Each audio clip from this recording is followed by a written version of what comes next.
Welcome to the City Rev Life podcast. My name is Justin. I'm here with Pastor Robey. How you doing? I'm doing well. How you feeling today? Doing great. Well, good. Well, hey, we're starting a new series. It is called Jesus and LGBTQ+. We're having a conversation about what is an important topic in our time, and so we want to handle it well.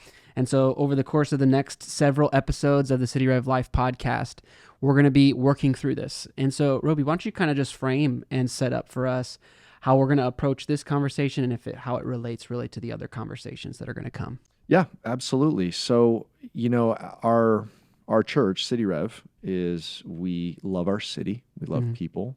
We love, first and foremost, we love Jesus, and we love His Word. We love the Scripture. We think that our belief about the Bible is that the Bible is life-giving, and it is ultimately expressing God's love for humanity. And so when it comes to the discussion about LGBTQ plus and that community and all of the discussion surrounding that, the hope is that we should be able to have a safe, loving conversation and be able to create a place where people from different perspectives on that subject can have a place to have that conversation. Yeah.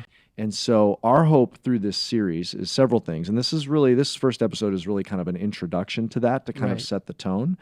We want to really explore what does the Scripture say about this. There's some differing opinions on that. We're going to walk through the Scripture. We're going to walk through how we navigate our relationships, how we navigate walking through the time that we're in, and hopefully create a safe place. So let me just start by saying this. You may be listening to this, and our hope is that no matter what perspective you're coming from on this subject, that you find this series to be helpful, instructive, but especially safe. This is not, the Bible talks about how Jesus absorbed the condemnation on himself. So no matter what perspective you're coming from, the intention is that no one would listen to this and feel condemned, but that you'd feel like this is a safe place to a safe series to listen to on this subject, and it'd be enlightening. And even a step further, our hope would be that this series could create and set the tone for safe dialogue between people that have differing perspectives. Yeah. So maybe there's maybe it's family members, a brother and sister, or a parent and a child, or two friends, and maybe have differing opinions on this subject. But hopefully this podcast could create some good discussion, good, safe discussion between friends or family members. And so that's really the hope for this. Yeah. So we're wanting to have a conversation about love, and what does it look like to have this conversation with love? And love is primary in the Scripture, and we need to define love. So how would you walk us through that? What do we mean by we need to be able to have a loving conversation? Yes, absolutely. I think that is key for it to be a safe conversation. It should be a loving conversation. And I think it would be fair to say most people, regardless of where they're at on the subject, maybe there are some people that would affirm the LGBTQ community or even identify in that community. And then there's others that would not affirm that. And I think all sides, would say their intention is to show love. And so we want to define that. I think at the same time, we have to also acknowledge that there has been surrounding this discussion and surrounding individuals that are in the middle of this discussion, there has been things that, at least I can speak maybe just from personal experience, I've heard stories that are very unloving on all sides. So let me give a couple examples. A friend of mine who would identify in the LGBTQ community shared about how he grew up in church, and how he, when he came out, so to speak, he came to some of the people in the church that and he defines himself as a gay man, and he came out as a gay man. The way the church handled it was maybe well-intentioned, but it was very unloving. And so he was very publicly shunned, condemned, kicked out, and it broke all of those relationships. And it was just very clear that he was not welcome in that church community. And so I don't know which church it was, but that was not a loving way to handle that. On the flip side, I have a friend that would not identify in the LGBTQ community, but when he was in his adolescence, he had some questions and even was struggling with maybe some gender confusion, had some questions about that, had maybe some questions about some same-sex attraction, and spoke to a counselor who was very strong, affirming the LGBTQ community, but instead of just listening to the place that person was at, began putting labels on him, and it became very damaging to this individual, very confusing, and now that person looks back and says, hey, I was walking through a space where I just had questions, and someone was forcing some labels on me in order to affirm their perspective on LGBTQ community. And so, like, there is space where there's unloving things happening in this community, in this discussion, whereas I think all are at best attempting and intending to show love. So I think it's important that even before we enter into it, let's just create the framework. If this is going to be a loving conversation, what do we mean by love? How can we have this?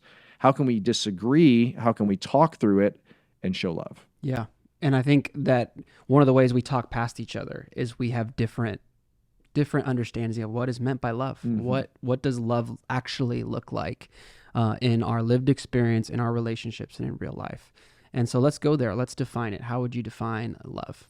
Yes. So we're going to just look at what does the scripture define as love. And so there is one of the most famous passages in scripture for good reason. It's profound, defines the concept of love. And it's 1 Corinthians 13.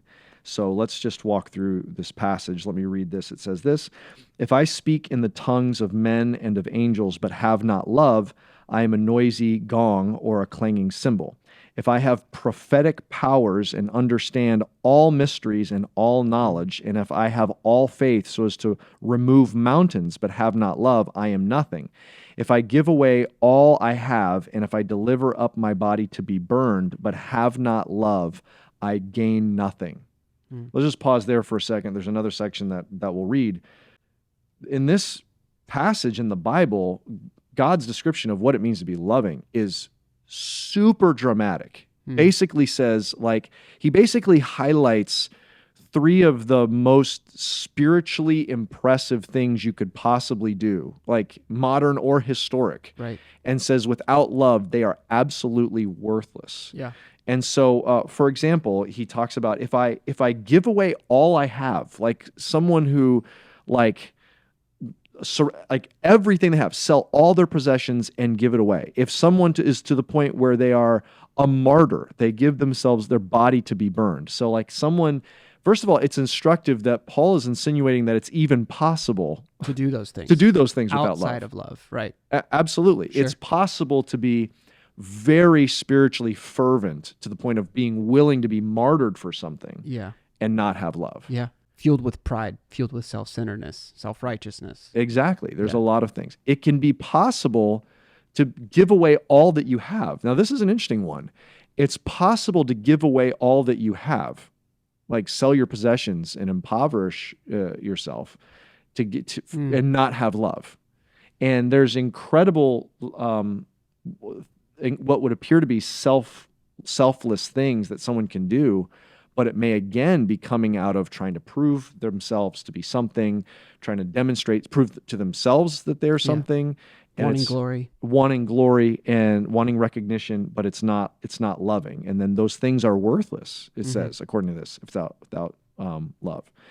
He then says this, and I think this is particularly important for this subject. He says, if I can understand all mysteries and have all knowledge, but don't have love, I am nothing.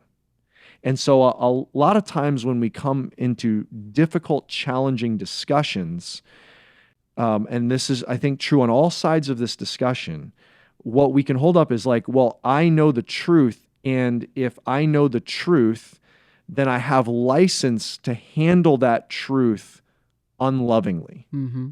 And it's just a matter of having, if everyone could have the superior knowledge, the data, the evidence, the life experience, that they could know the stories that I know, then they would all agree with me. And so that kind of gives license to then handle the truth in an unloving way. And I think there's examples of this on all sides of this discussion.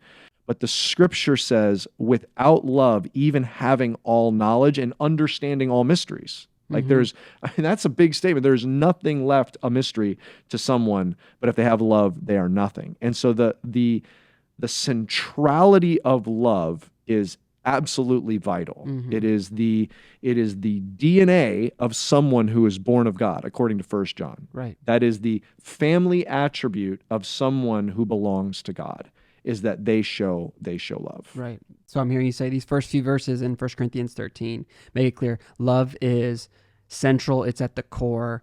It is the primary attribute of a follower of Christ. It's what the scripture calls us to in every situation.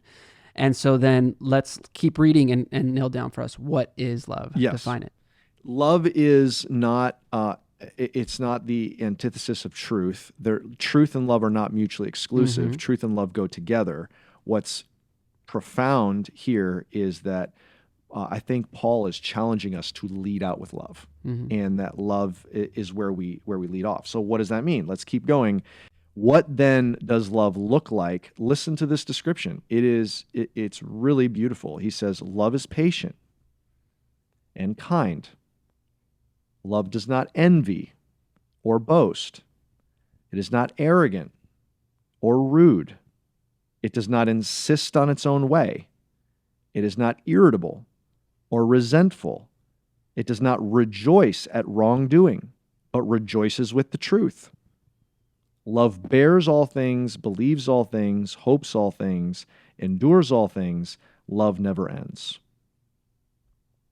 Really beautiful description. And so here's that then guides us. It's truly significant biblically that we need to start this discussion and all discussions being reminded, what does love look like? And so what is love? It's patient. If we are going to enter into this discussion as a church community, as a broader community, if we're going to have this discussion within families, within friend groups, if we're going to have this discussion within small groups, if we're going to have this discussion with coworkers, if we're going to have this discussion in all the various venues that this subject matter is talked about, it needs to be done with patience and kindness.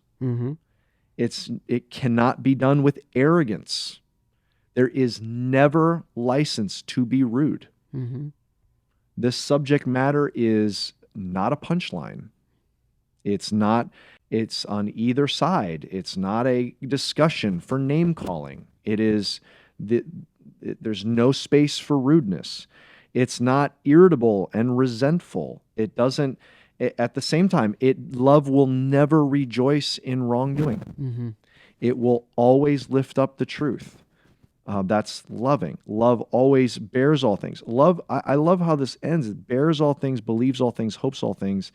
I think love believes the best in others. And I think the antithesis of this is bitterness, antagonism, enmity, where people that have a differing perspective of us, whichever side someone's approaching this on, we can look at that person without love. We look at that person as we don't try to think the best of what's going on inside of them. Yeah.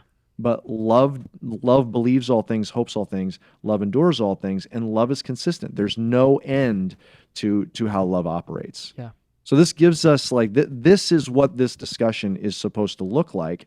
These are some of the attributes of how this discussion is supposed to feel. That's great. And the point that you made just to introduce that section about love and truth are things that they're mixed in together. They're very much integrated in the way that we even discuss them, right? Even as we think about love does not rejoice at wrongdoing, but rejoices with the truth. It's just truth is at the center of this. Yes. And so moving forward into the conversations we're about to have, maybe is there a way to tee up what's about to come and how it relates to what's being described here in 1 Corinthians 13? Yes, absolutely. And so in the end, one of the things that love does is love is going to uphold truth. Furthermore, in this discussion, that is actually at the center of this discussion, because depending on the different sides of this discussion, whether someone would identify with the LGBTQ community or not, or affirm that community as a valid identity or not, that is coming down there. There are basically two fundamental, distinct views of truth. Yeah. And so that's where we've got to go. I think the discussion is saying, okay, there is one central question that is at the core of this entire. It is a very complicated discussion. It's a complex discussion, and there's all different nuances to it. However, at the core of this discussion is really one simple discussion about the nature of truth. And typically this entire discussion is kind of boiled down to one view of truth versus the other view of truth. And the most loving thing to do is going to be uphold truth. And so we've got to go to that. And that's where we're going to go in this next episode. That's helpful. And so we hope that this sets you up to join us for the next several conversations, and that this could be something that you could share with others as you're having this conversation. And I would just encourage you, hey, this is a part one. There's more that we're going to discuss, but lean in and be a part of what we're talking about, as we want to be honest, as we want to be open, as we want to look into the scripture and what it says. But we hope that this has been helpful to you, and we'll see you on the next episode of the City Rev Life podcast. Thank you so much for listening to the City Rev Life podcast. Feel free to subscribe or leave a rate and review. If you want more content or additional resources, head to cityrev.org or download our app. We hope you have a great day.